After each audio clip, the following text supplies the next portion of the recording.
cet après-midi, nous on va rencontrer Madame le Préfet pour traiter d'un sujet qu'on a déjà abordé mais qui devient de plus en plus brûlant et contre lequel on veut s'opposer.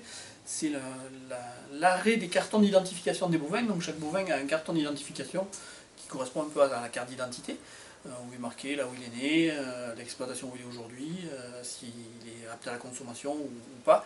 Donc ces cartons devraient disparaître, on devrait passer sur des listings informatiques, donc via Internet.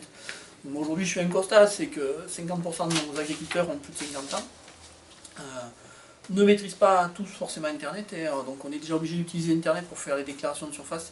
C'est à peu près un tiers des paysans qui le fait de manière autonome, tous les autres font appel à une prestation. Donc là, si demain on passe au mouvement d'animaux comme ça, avec les prestations, il va falloir que les paysans les payent. On nous a dit qu'il y aurait un site national gratuit, mais qui serait incomplet. Donc, par exemple, donc on aura tout ce qui va concerner le transfert de la vache d'une exploitation à l'autre, mais on ne pourra pas dire dessus si la vache elle est apte à être abattue et consommée ou pas.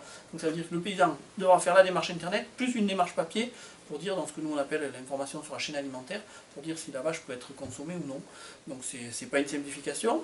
Cette mesure-là, elle va s'accompagner d'un passage à la boucle électronique. Donc au lieu d'avoir des boucles d'oreilles comme les a aujourd'hui avec un numéro à 10 chiffres dessus, elles auront en plus une puce électronique. Donc c'est un modèle qui a été mis en place chez les ovins par exemple. La première année c'est subventionné par l'État, la deuxième année c'est un peu moins subventionné, puis la troisième année c'est plein pot payé par le paysan, donc ça fait des frais supplémentaires. Donc on le comprend, la boucle coûte plus cher à produire, elle va coûter cher après aussi à détruire, parce que de rien que ces boucles électroniques il faudra les détruire. Ça pose problème parce qu'on a des vaches aujourd'hui qui ont des longévités de 15-20 ans pour certaines. Dans 20 ans, est-ce que cette boucle électronique elle fonctionnera?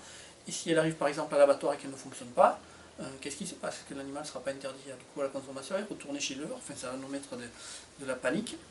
C'est des outils qu'on comprend tout à fait pour les gros troupeaux, parce que les gars ils vont mettre des lecteurs de puces électroniques, ça va les aider dans leur gestion. Par contre, la grande majorité des petits troupeaux qu'on a ici, les gens ils connaissent toutes leurs vaches. Moi, toutes mes vaches elles ont un nom, je les connais toutes par leur nom, j'ai pas besoin de leur mettre une boucle électronique pour les reconnaître.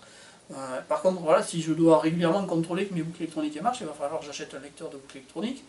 Quand je vais vouloir vendre mes animaux, il va falloir que j'ouvre mon listing d'animaux à mon négociant.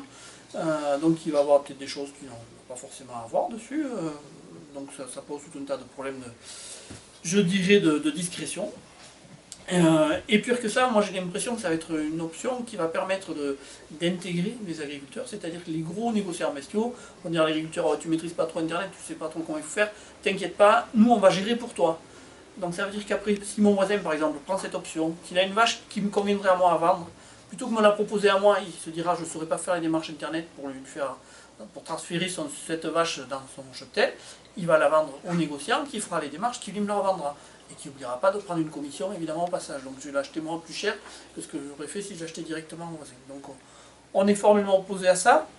Donc pour manifester notre opposition, on se lance notamment dans une campagne de communication qui va se faire via les médias, comme aujourd'hui, qui va se faire sur des supports, donc t-shirts, casquettes, donc on va vendre pour informer, parce qu'on s'aperçoit qu'un grand nombre de paysans ne sont pas au courant de ce qui se trame.